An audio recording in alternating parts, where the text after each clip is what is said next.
getting to know your scales and recognizing the notes within the scales as used in tunes.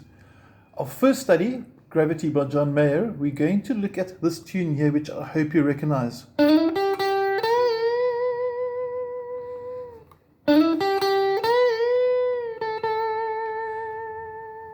And we're going to see how that intro riff fits in with the C major scale. And the C major scale is also known as the C Ionian mode.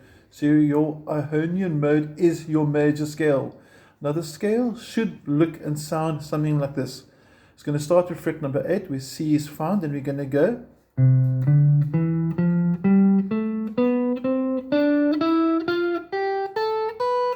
And back down.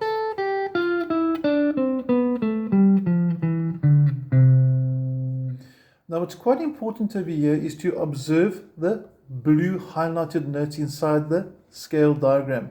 These are frets 7 and 9 on the 3rd string, as well as frets 8 and 10 on the 2nd string.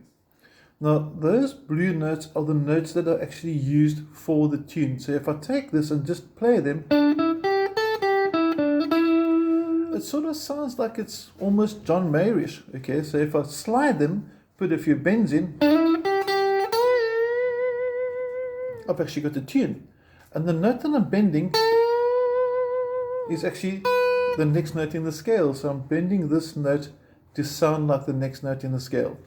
Now, what I want us to get to realize is that every tune will come from a scale shape. It might be an altered scale, it might be a chromatic scale, it might be a minor blues scale, but it will come from something. In these 5 videos, we're going to look at 5 of the 7 modes, all in 2 basic keys, and we're going to see how people have used the mode shapes to create their own melodic tunes.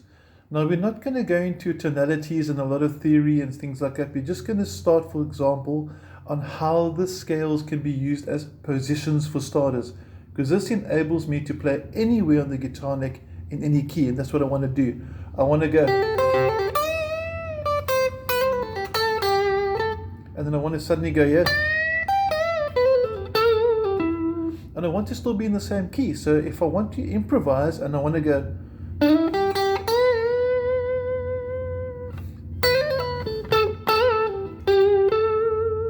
and that's still in the same key.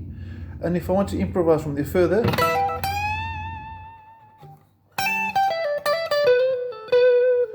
each of those little riffs I'm playing is from different mode positions. For example, I started in C Ionian, I worked my way up to an E Phrygian, and I ended up into a G Mixolydian shape. And those scale shapes are all underneath your tab for the tune that I actually played in the beginning on your PDF file. You can see it says in the key of C major, A minor. You can see the C Ionian is highlighted or underlined as well, because that's the scale that I used for the actual tune. And you can actually create your own melodies, your own improvised phrases around the tune. So if you're doing a cover of this, so for example, your band is doing Gravity by John Mayer, and you decide you want to put your own little bit of extra inside there. What you've learned from this video is that, first of all, if this is your phrasing, that the Ionian shape gives you those notes. You know where to find those notes inside the scale shape, and that lets you know what other notes you can add onto it.